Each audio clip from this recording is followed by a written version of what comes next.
So this song, what show is this from? There. Okay, well done. And what is the central theme of this show in terms of infectious diseases? AIDS, HIV, AIDS, good. However, this show in and of itself, oops, sorry, you don't need to hear about me. Now the clicker's not working. There we go, okay. So in and of itself, that is not the only thing about the show. It's not the only thing that they're talking about. Today, what I want to talk about is using art as a tool in combating infectious disease. And not just a tool, but I want to talk about collaboration of the arts with community organizers, with stakeholders in public health and in medicine, in business, and helping each other. And also in using art responsibly, in doing your research, and in researchers being responsible in reaching out to artists and getting their feedback. Now oops, sorry, that was a skip ahead. So science in and of itself has pathogens represented in art. We have to know what we're fighting against in terms of their structure. So if we take a few examples, syphilis doesn't look so bad if it's not attacking a penis. Oh, this is going a little bit fast. The proteins that make up HPV. This is HIV. It helps us, the structure helps us understand what how it attaches to helper T cells. Now, when AIDS broke in 1981, we actually didn't know what it was. At first, we knew it as GRID. Anybody know what that stands for? Gay-related immune deficiency. Rockin', nicely done. So we called it that because it hit gay men first and it hit them very hard. By '84, we knew that the human immune deficiency, or the human immunovirus was what was causing AIDS, and that no one was immune. However, the stigma stuck with the gay population and intravenous drug users. An artist by the name of Jackie Kirk tried to fight that. In 1987, she started a portrait series called Faces of AIDS. And these are two examples. So she tried to fight some of those demographic stereotypes, and in some ways, she was kind of being an epidemiologist through her art. In these two examples, you can see a woman she was a straight woman, and a young boy. So kind of out of some outliers in the group. And then she also depicted herself, how she felt while she was doing those portraits. This series was shown in San Francisco, brought in about 20,000 people to see that series. And that was also in a period when we didn't have social media. So you couldn't say, all right, 5 million people, come on down to San Fran and see this exhibition. And it was also a time that this was a scary, scary, scary disease. It was also featured a lot in the media at that time.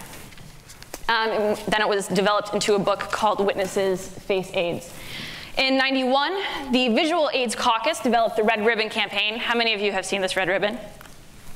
Oh, good.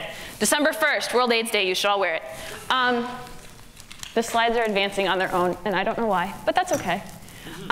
So this was not copyrighted specifically, so this could be used by everyone. It would be promoted in a way that nobody would be singled out, nobody would have to pay for it. It could be used for educational purposes, and it is used everywhere from on Facebook to backpacks to tattoos. Okay? The Visual AIDS Art Caucus today helps in a number of ways. They support artists living with HIV/AIDS, and they use supportive art therapies. These ones that you're looking at, these are from two different series. One is called Take With Food, referring to some of the AZT meds. In the music Rent, there's some lyrics about AZT medications. We're past that series of medications. There's a whole new field of drugs we're on now. And so that's art project made of the pills, and this one's referring to maternal to child HIV transmission, which I'll actually get to in a little bit. Okay. Now, the use of art in addressing HIV or any infectious disease you have to be very careful with. It's something that you can do beautiful things, but if not used appropriately, or if you jump the gun a little bit, you can actually spread misinformation or spread stigma. So such was the case in these folks in West Bengal. This group had been making scrolls about life, and they would sing from these scrolls, and it was basically a story of their history. So there was a public health project done through UCLA, and the public health researchers said, okay, we're gonna do HIV education through this, and they partnered a HIV positive person with an artist. And they said, paint about HIV, great. Well, the researchers went to West Bengal, to the Patua community, and it turned out there was a lot of misinformation being painted about, like HIV originated in Poland, one pill could solve it, that kind of thing. And it turned out that there were a lot of things that needed to be corrected, which was fine because they had the resources to get those things corrected. But it's just one example of a time where it's really important that the artist behind the brush is well informed. Okay, now today, artists are addressing HIV/AIDS in a lot of different ways. In South Africa and Nigeria, we've got the HIV positive puppet, Muppet, Kami, she's up there.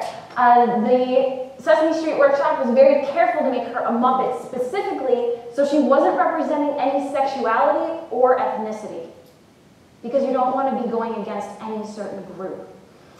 The Ministries of Health and the Puppeteer Group got together in Kenya, and they've been doing HIV and public health messaging in more rural areas, particularly incorporating folklore in those areas.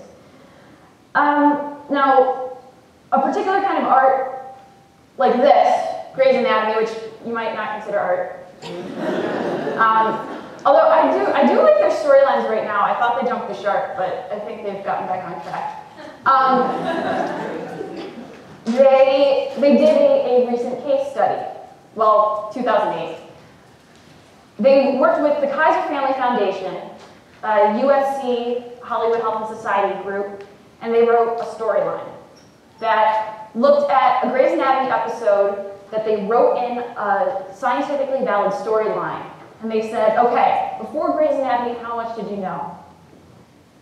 After this episode, how much did you know about this topic? And then 6 weeks later, did you still know this stuff or did you forget about it? So if you're taking a class, you know, like right after you studied for the exam, like, yeah, I still know this. And then 6 weeks later, yeah, I don't remember any of that crap, right? So this, not only did they know it right after studying, they retained it. Okay? This is an image that I wanted you to leave with of, this is an artist named Sue Coe. And she is just an example of, she was an AIDS activist and artist who gave blood during an art installation, and that's just an example of, if you are an artist that wants to represent infectious disease, you need to walk the walk. Get yourself tested, take good care of yourself. Some examples from other infectious disease being represented in art. SARS by Luke Jerram. He has a whole bunch of different glass sculpture. By Banksy, The Great Stink, so this was water. Polio in Christina's World. Guinea worm in Foul Water, Fiery Serpent, which is a documentary. La Boheme, which is about what disease? Blackleg. No, tuberculosis, but close. Inspired Rent. Photography, which this was Sebastião Salgado. No. Through music, UNICEF paired with Rara musicians in Haiti to wipe out cholera, which, I mean, they're not done, but they're one of the steps. River blindness, and this is a bronze statue. And then going into the US, hospital-acquired infections through poetry. Don't touch me unless you love me. Oops.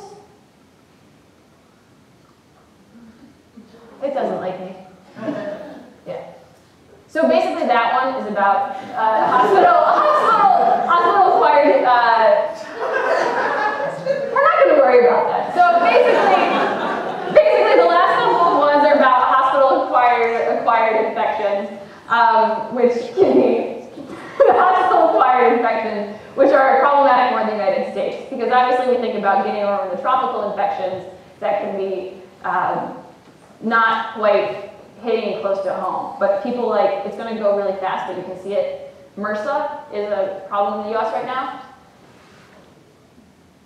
That one is MRSA.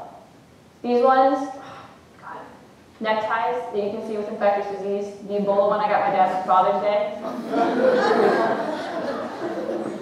And then another thing that you won't often think of is something like poverty and hunger. The kids I work with who don't get enough food to eat are at high risk for infectious disease, and that's another group that you don't think of. And this group, called Witnesses to Hunger, fights back at that by giving women cameras and using photography as an art form to fight back against that.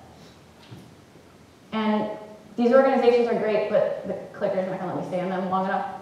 And feel free to give me a call or shoot me an email, or look at any of these organizations if you're interested in more.